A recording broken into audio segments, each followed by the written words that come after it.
जोहार, मेरा नाम डॉक्टर सुनील पराड़ है और मैं महाराष्ट्र के पालघर ज़िले से हूँ और आदिवासी एकता परिषद का समर्पित कार्य करता हूँ। ये तो उद्देश्य ये है कि जो यूसीसी कानून आ रहा है और जो देश भर में आदिवासियों के ऊपर दमन हो रहा है, इस विषय को लेकर हमारे जो संवैधानिक अधिकार है उसका हनन हो रहा है। इस विषय को लेकर आज की ये चिंतन शिविर बिठाई है और यही कि हम सब जानते हैं कि यूसीसी आने से आदिवासियों के जीवन में क्या परिणाम आने वाला है, क्योंकि इस कॉमन सिविल कोड यदि लागू हो जाता है, जो आदिवासियों के संवैधानिक विशेष अधिकार है वो खत्म हो जाते हैं। जैसे कि हमारा आदिवासियों का ज़मीन का अधिकार है कि हम अब सुनते हैं कि आदिवासी का ज़मीन कोई खरीद नहीं सकता है क्योंकि उसको स्पेशल प्रोविजन है। ये क्यों है?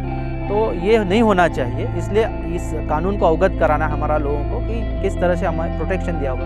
क्योंकि मैं सीधी बात बोलता हूँ कि हम कॉन्स्टिट्यूशन की बात करते हैं, ये जो कॉन्स्टिट्यूशन में आदिवासियों के लिए जो पहचान दी गई वो शेड्यूल ट्राइब दी है, ना कि आदिवासी दी गई। लेकिन हम आदिवासी लोग हैं और हज़ारों सालों से इस धरती पर रह रहे हैं, लेकिन कॉन्स्टिट्यूशन में हमें शेड्यूल ट्राइब यह दर्जा दिया हुआ है। इंडिजिनस पीपल का अभी तक दर्जा नहीं दिया हुआ है। हर डॉक्यूमेंट आदिवासी के बारे में आप यदि देखेंगे तो आपको अनुसूचित जनजाति दिखेगा, लेकिन आदिवासी शब्द कहीं नहीं दिखेगा। पूरा कॉन्स्टिट्यूशन में आदिवासी शब्द नहीं है, इंडिजिनस शब्द नहीं है, सिर्फ शेड्यूल ट्राइब ये 342 के अंदर जो हमारा डेफिनेशन है उसके अंदर है। लेकिन जो हमारा ज़मीन का पट्टा है इसके ऊपर आदिवासी शब्द छपा हुआ है, स्टैंप लगता है। आदिवासी का ज़मीन खरीद बिक्री हो नहीं सकता। इसका बहुत बड़ा रीज़न है। इस रीज़न का कारण ये है कि ये जो ज़मीन है ये हज़ारों साल के आदिवासियों के इनके अंदर रही है।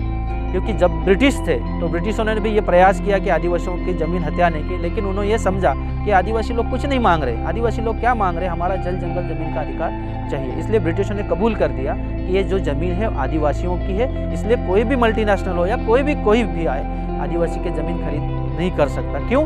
क्योंकि उनका वो जीने का आधार है, उनकी वो पहचान है, वो मिटनी नहीं चाहिए। इसलिए भले ही आपको कॉन्स्टिट्यूशन में आदिवासी शब्द नहीं दिया, लेकिन हमारे पुरखों ने जो लड़ाई की है उसके बदौलत, बिरसा मुंडा की लड़ाई है, सिद्धू कान्हू भैरव की लड़ाई है, उसके बदौलत हमारे ज़मीन के पट्टे के ऊपर आदिवासी मिलता है।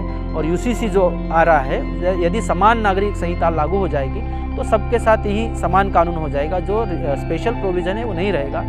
अब बात करते हैं मध्य प्रदेश की, जो सीधी कांड हुआ है, जिसमें हमने देखा है कि एक आदिवासी युवक के ऊपर एक अन्य समाज के इंसान ने पेशाब किया। इस मामले के लोग पूरे देश में पहल हुई।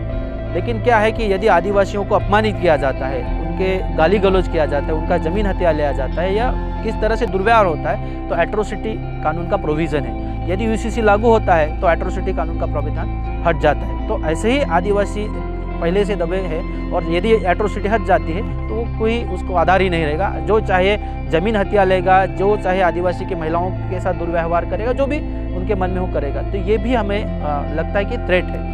इसलिए हम यूसीसी के बारे में लोगों को जागरूक करना चाहते हैं कि ठीक है, नागरिक आप बोल रहे हैं, नागरिक संहिता किसके लिए होनी चाहिए? जो अमेंडमेंट बना है 1956 में, नागरिक कानून आ गया, नागरिक का तो सिटीजन किसको होना?